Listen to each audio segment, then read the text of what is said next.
Shalom Bapak Ibu, bertemu kembali dalam Efrata Devotion pagi hari ini. Mari bersama-sama kita merenungkan firman Tuhan dari Yohanes 17 ayat 11.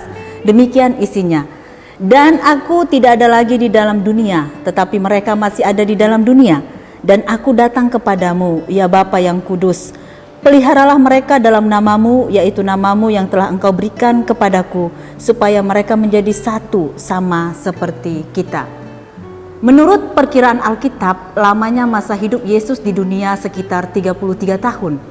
Dan selama Tuhan Yesus hidup di tengah-tengah dunia yang berdosa, tidak putus-putusnya Yesus menunjukkan bagaimana kesungguhannya dalam mengasihi manusia. Ayat yang kita baca bersama tadi adalah bagian dari isi doa Tuhan Yesus untuk murid-muridnya. Yesus berdoa untuk para murid-muridnya di hari-hari terakhir sebelum Yesus ditangkap. Saudaraku yang terkasih, saya ingin mengajak kita untuk mengingat sejenak apa saja yang dialami oleh Tuhan Yesus sebelum peristiwa penangkapannya, bahkan sampai kepada penyalipannya.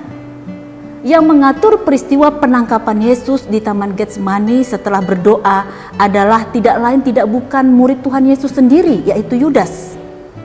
Ketika Yesus berdoa di Taman Getsemani dan membawa 3 orang murid, sebelum Yesus berdoa sendiri, ia meminta ketiga muridnya untuk berjaga-jaga dan berdoa. Namun apa yang terjadi?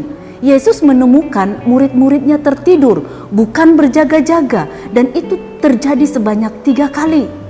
Belum lagi ketika Petrus yang awalnya mengatakan dengan lantang akan siap mati membela gurunya. Namun belum apa-apa, Petrus sudah menyangkal Yesus sebanyak 3 kali. Saudara yang terkasih, izinkan saya bertanya bagi kita pagi hari ini. Apakah Yesus mengetahui kalau murid-muridnya akan melakukan hal-hal tersebut? Ya Bapak Ibu, Yesus mengetahuinya.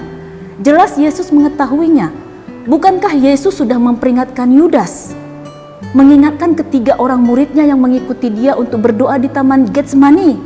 Bahkan Yesus juga sudah memperingatkan Simon Petrus. Saudara, terpujilah Tuhan kita Yesus Kristus yang terus mengasihi kita manusia yang berdosa ini. Yang walaupun ia tahu akan mendapatkan perlakuan yang menyakitkan, tidak diindahkan, dihianati, disangkal, tidak diakui.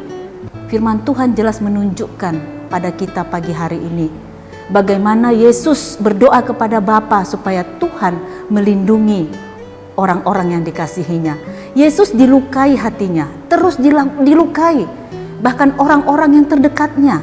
Namun ia terus mengasihi. Semakin dilukai, Yesus semakin menunjukkan kasihnya kepada manusia yang berdosa. Saudaraku, itulah yang Tuhan inginkan untuk kita lakukan. Semakin dilukai, semakin kita mengasihi. Tuhan memberkati. Mari kita berdoa. Bapa di sorga, masa-masa lain ini Engkau inginkan untuk melihat betapa besar pengasihan-Mu kepada kami. Engkau menunjukkan bagaimana besarnya kasih-Mu untuk kami manusia yang berdosa. Banyak orang yang ingin menjatuhkan-Mu, bahkan orang-orang terdekat-Mu. Tetapi Engkau menunjukkan Engkau tetap mengasihi. Terima kasih Bapa untuk kasih-Mu. Dan biarlah kami juga Bapa di sorga terus belajar mengasihi. Di dalam Kristus Yesus kami sudah berdoa dan bersyukur. Amin. Selamat pagi saudara, Tuhan Yesus memberkati.